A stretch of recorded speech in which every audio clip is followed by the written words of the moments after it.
በልና 17 ጊዜ እስር ቤት ሲገባ አንድ ጊዜ የሞት ፍርድ ሲፈረድበት አልፈራም።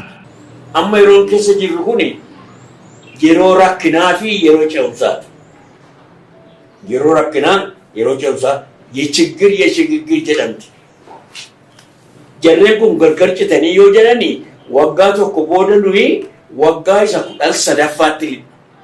ኩዳን ሰደፋት ቦ ወጋ ኩዳን ከሰቲ rakkina waggaa 500tu hiikama iyyuma waggaa 500tu darba boo'icha waggaa 500tu darba amma ce'umsi keenyanni ammaa kuni ce'umsa isaa akka milmixa nama nyaateef nyaanda gubuutu hin ceenaa waggaa tokko booda yeroo ol kaafamuu guyyaatu jalqaba. Raajii Masarat Taayyee dhaamsa jajjabinaa du'a luba bal'inaa sarkaatiin walqabatee ergaa isaanii dabarsanii jiru. Warri isaaf qulqullaa'an du'uun ija Waaqayyoo duratti ulfaataadha jedha Faarsaa 116:15. Akkan odeeffannoo gara gooftaatti sassaabamuu nama guddaaf nama Waaqayyoo biyya keenyaaf kaasee dinqiiwwan gurguddaa ittiin hojjetaa ture goota wangeelaa luba bal'inaa sarkaa dhaga'een akka dhuunfaattis akka waldaattis na rifachiiseera. Ata'u malee sagaleen Waaqayyoo namni qajeelaan hin du'a namni Waaqayyoof of kennuu wanti hamaan akka isa irra hin geenyeef hin fudhatamaa Isaayyaas 57:1 waan jedhuuf namni Waaqayyoo kunis wallaansoo amantii isaanii isa gaarii sana ciminaan dhaabbatanii qabanii dorgommee isaaniis fiixaan baafatanii gonfoo qajeelinaa sana gooftichi abbaa firdii qajeelaa sana biraa fudhachuuf warra deebi'ee mul'inatti dhufuu isa jaallatan faana hiriiruu isaaniitti jajjabaataa warri isaaf qulqullaa'an du'uun ija Waaqayyoo duratti ulfaataa waan ta'eef firootaaf maatiiwwan jaallattootaaf amantoonni waldaa isaanii akkasumas amantoota ayyaana Waaqayyoo isaan irra kaa'ee kabajaan maraaf jajjabinaan hawwa. Nama Waaqayyoo nagaan boqodhaa. Raajii Masarat Taayyee 3-29-2015 Naqamtee. Ijoolleen Waaqayyoo hojii Waaqayyoo hojjetu. Waaqayyoo wajjin jiraatu. Jireenya biyya lafaarraa fixanii Waaqayyoo wajjin darbu. Bara baraan jiraatu. Nu bara baraan jiraanna jedhame. Itti dabalaa. Itti dabalaa. Ameen. Ameen. Ameen. Lubni bal'inaa sarkaan bar tokko akkas jedhanii turan.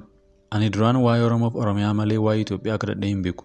Booda garuu tajaajilaaf biyya irra waan naanna'uuf carraa sabaaf sablammoota biyya keenya keessa jiranii ilaaluun argadhe.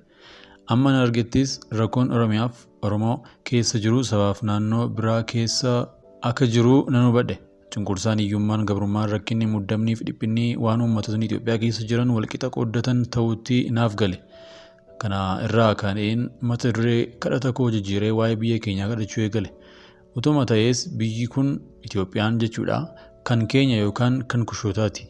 Maaliif akka namaaf kenninuuf akka kan ormaa ta'etti akka yaadnu naaf hin galu. Dur kush jedhamuun beekamti. Booda keessa Itoophiyaa jedhan malee. Kanaaf biyyi kun kan Oromoodha. Kan Sidaamaati, kan Giidiyoodha, kan Kambaataadha, kan Hadiyaadha, kan Affaarii, kan Sumaaleedha. Kanas ta'ee sanas biyya saba baay'eedha.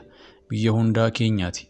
Biyyi kun ni haaroftii, ni ijaaramti, tokkummaan ni dhufaa, handiif sanyiin wal qooduun ni hafaa, biyya misoomaa taatii, dinagdeen ishee ni guddataa, magaalota bareedoo baadiyyoota magariisoo horatti, simboon namatti deebi'aa, qotee bulaan adda duree, barataan qaxalee ta'a, hojjetaa cimaatu oomishama.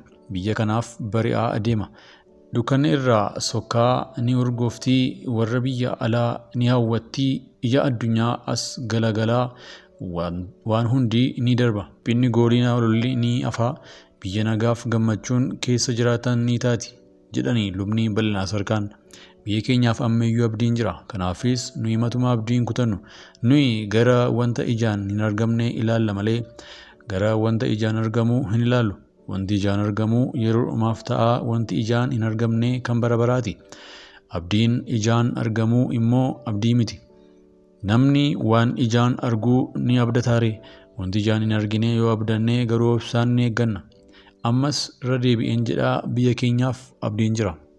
Mana hidhaa Naqamtee yeroo turtan maqaa Yesuus isin jalaa badee ture oduu jedhu tokko dhaga'eera. Waan sanaanuu yaadachiisaa fi erga waa'ee Yesuus kaastanii. Nuyi hidhamnee jirraayyuu namni tokko lafa hidhaatti nu gaafachuu dhufe. Nu gaafachuu dhumnaan nutti dabalan. Nu wajjin hidhamee jechuudha. Nuyi ijoollee Oromoo turre, inni illee mucaa Amaaraa turre. Kana booda isa cinquu rakkisuu jalqaban. Ani immoo dhaqeen jilbeenfadhe. Yaa Waaqayyoo nu gargaariin jedha jedhee. Dhaqeen jilbeenfadhee maqaa Yesuus dhabe. Calluma jedheen jilbeenfadhee achuma ture. Booda hirree bu'isa. Atuwaas fa'u jedhan abeet.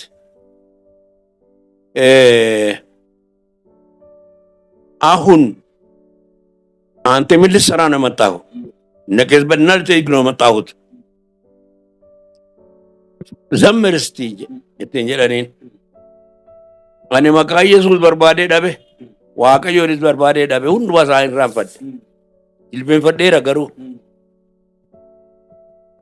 yoo jedhamu moonyi baluun giddi የለም እኔ አልተውም ማመኔን የህይወቴ መሪ ኢየሱሴን አለ።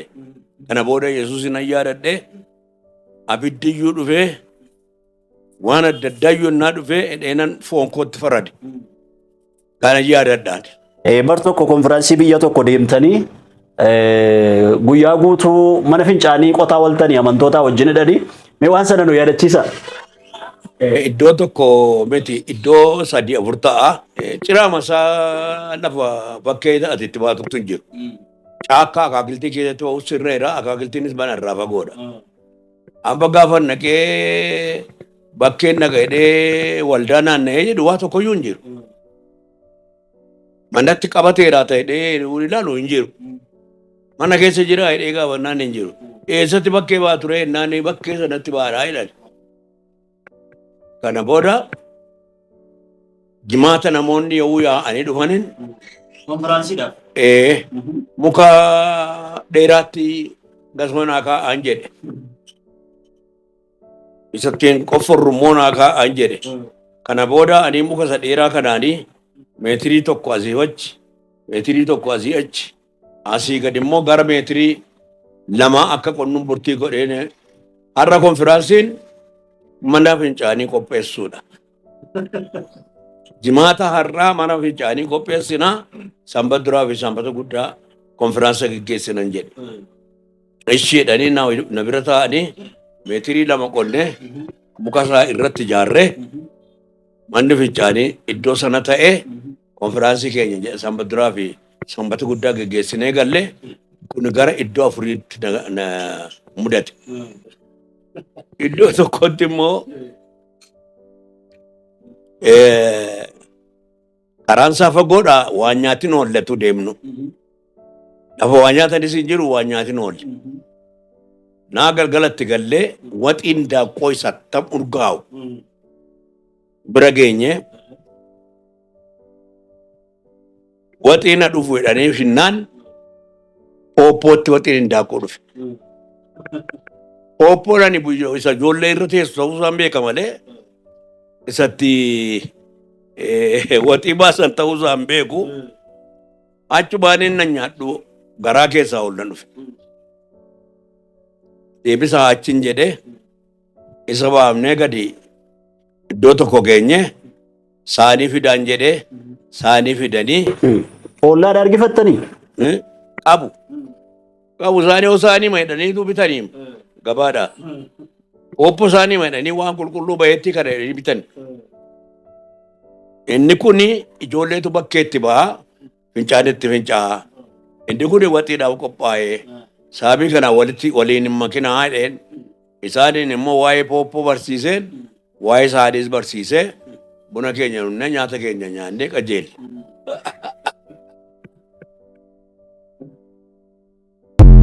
Yesus qabeenya koo gaddisaa boqonnaa siim ulfinni koo seenaa koo jijjiirtee waan maraanaa gootee hidhaan arraayittee na burraasiftee akka jabbii quuftee na burraasifte akka jabbii kuufte warqee koo meetii koo Yesus qabeenya koo gaddisaa boqonnaa siim ulfinni koo seenaa koo jijjiirte waan maraadhaa goote hidhaan arraayite na burraasifte akka jabbii kuufte na burraasifte akka jabbii kuufte